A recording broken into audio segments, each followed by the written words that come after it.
Throughout the early 1940s, a span of several years, tens of thousands of innocent children and camp prisoners were forced to endure horrific medical experiments. These were conducted with zealous obedience by German doctors, nurses, and scientists, along with coerced Jewish physicians held in the camps. These barbaric experiments were based solely on Hitler's pseudoscience and complete mythology.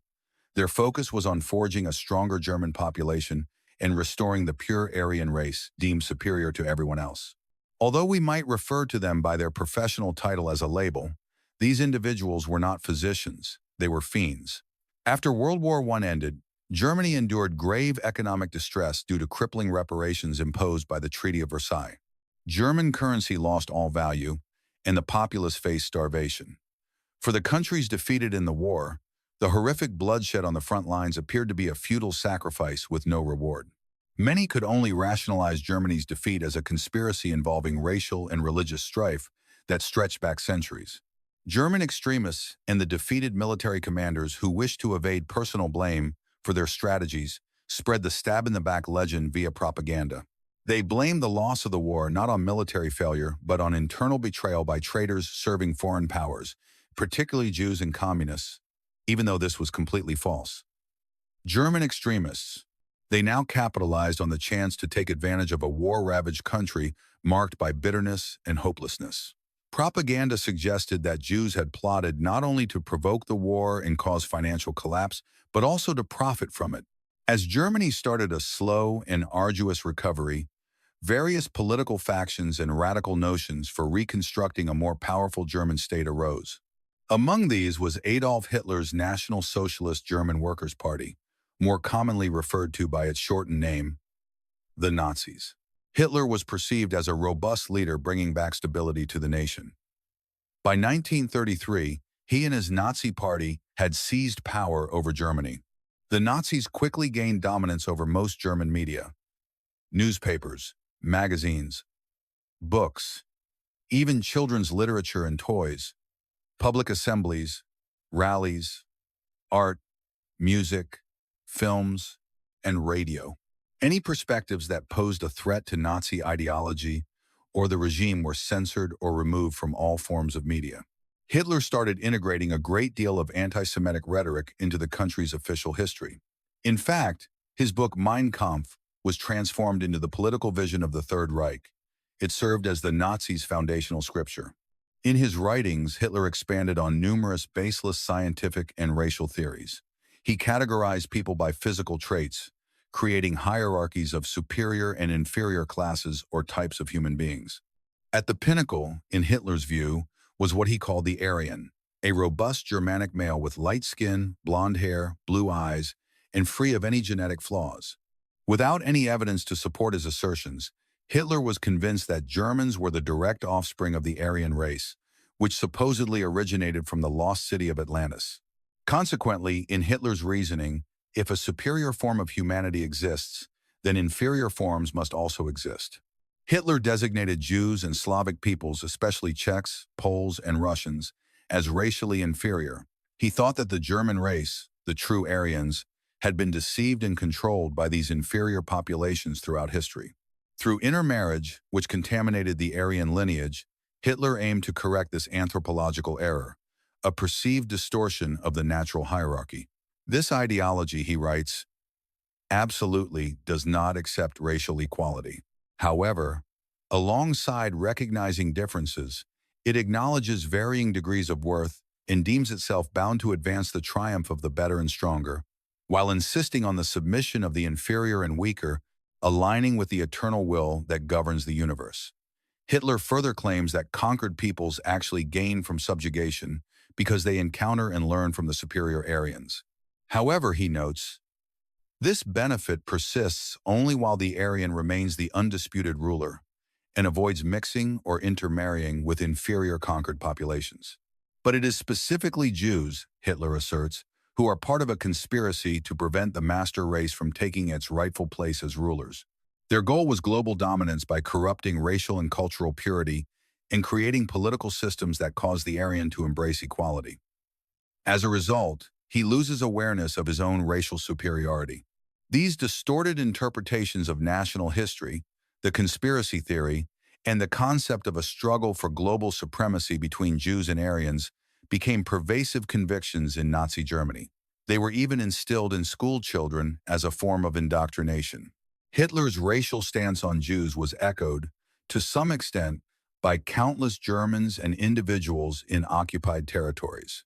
Many chose to stay quiet or even take part in the Nazi campaign to eliminate their Jewish fellow citizens, and eventually the whole Jewish community across Europe. This marked the start of a clear racial split in the nation, openly supported by the National Socialist regime, with Dr. Joseph Goebbels leading the propaganda department.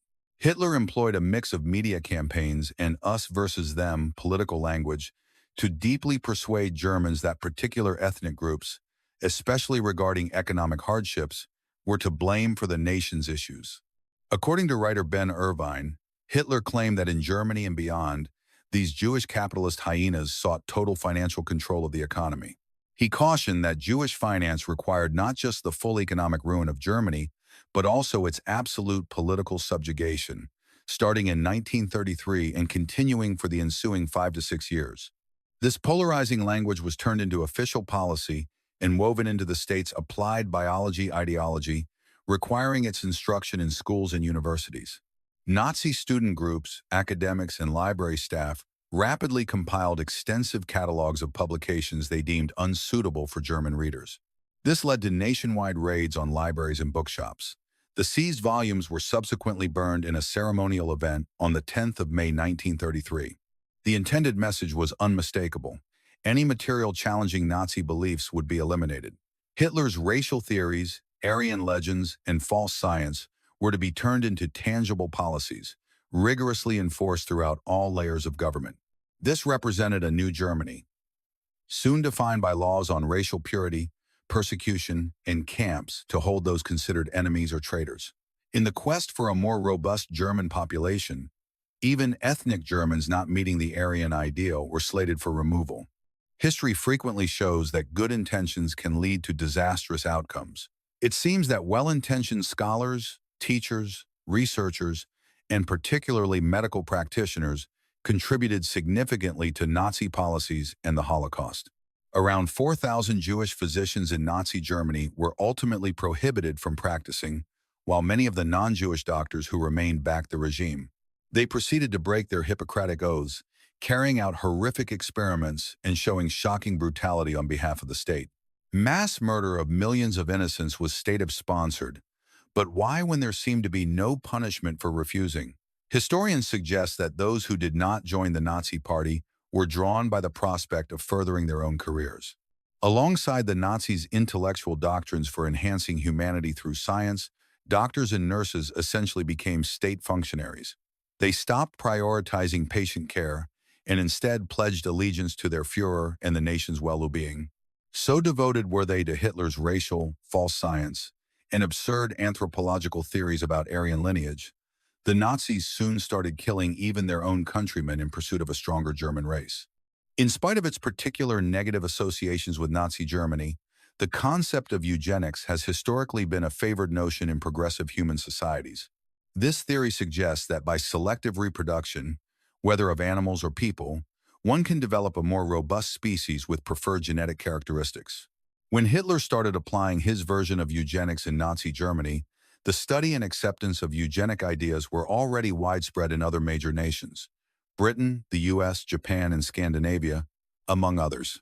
In fact, a significant portion of Germany's early eugenics research originated in the United States, which had started exploring eugenics in the late 1800s and early 1900s.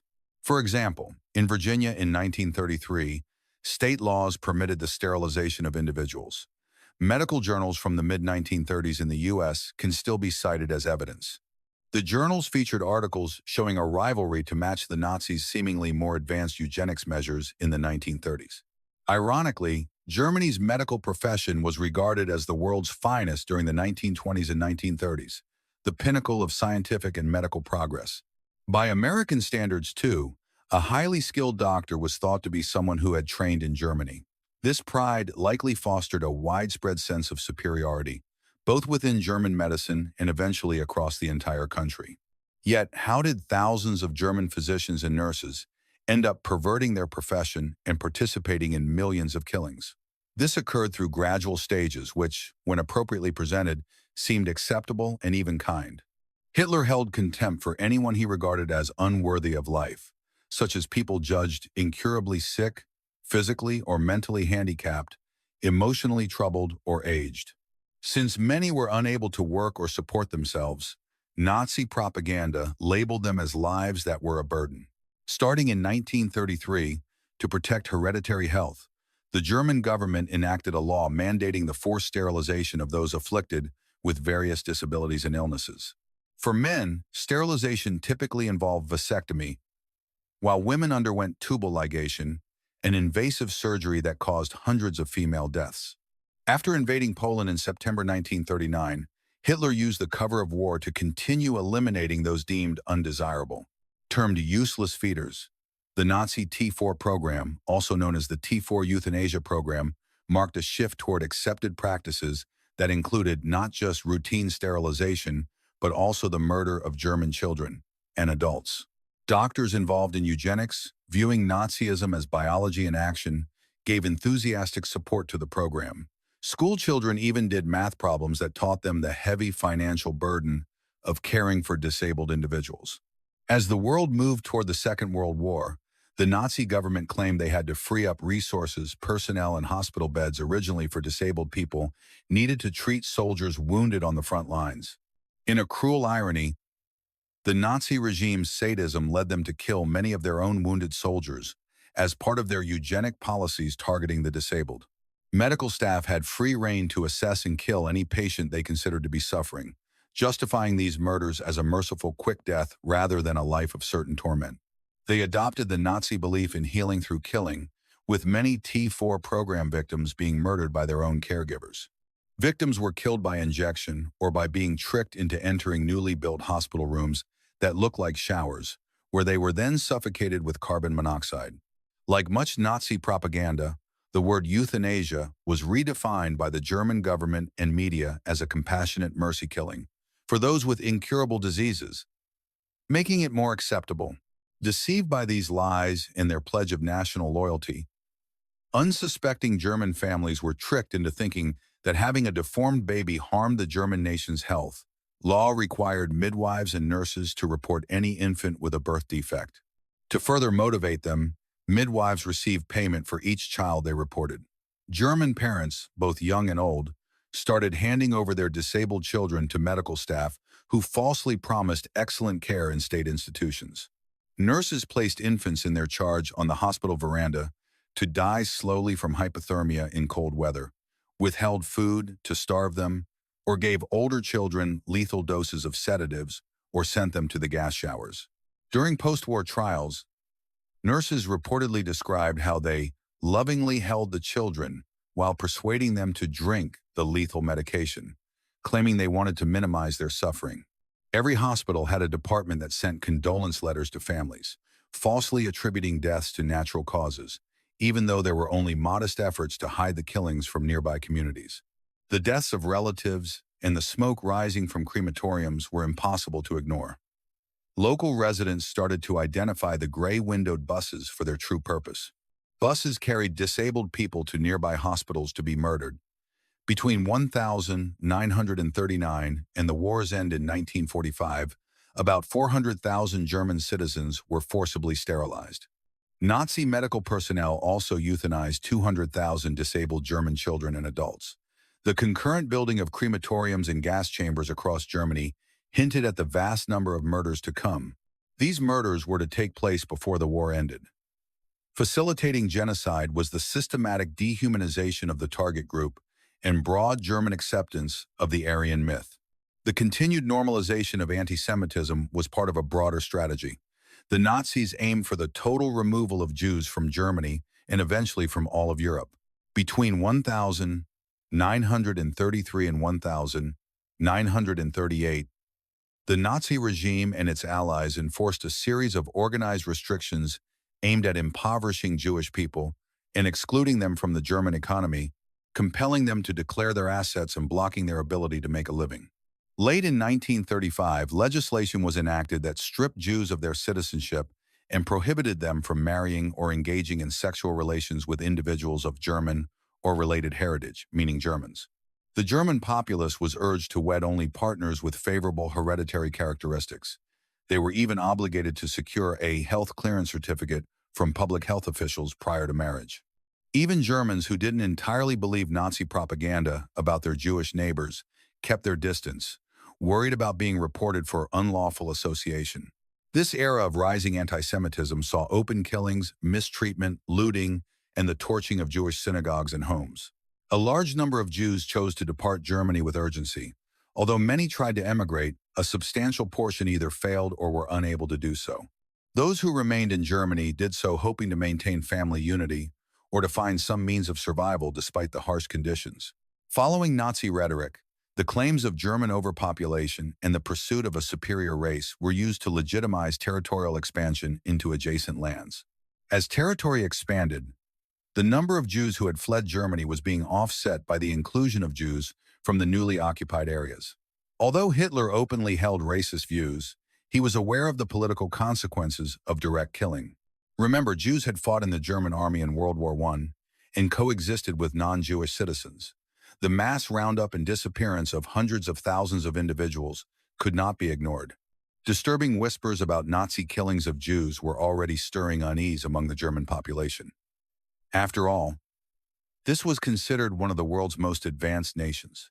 Consequently, an initial strategy of out of sight, out of mind was adopted.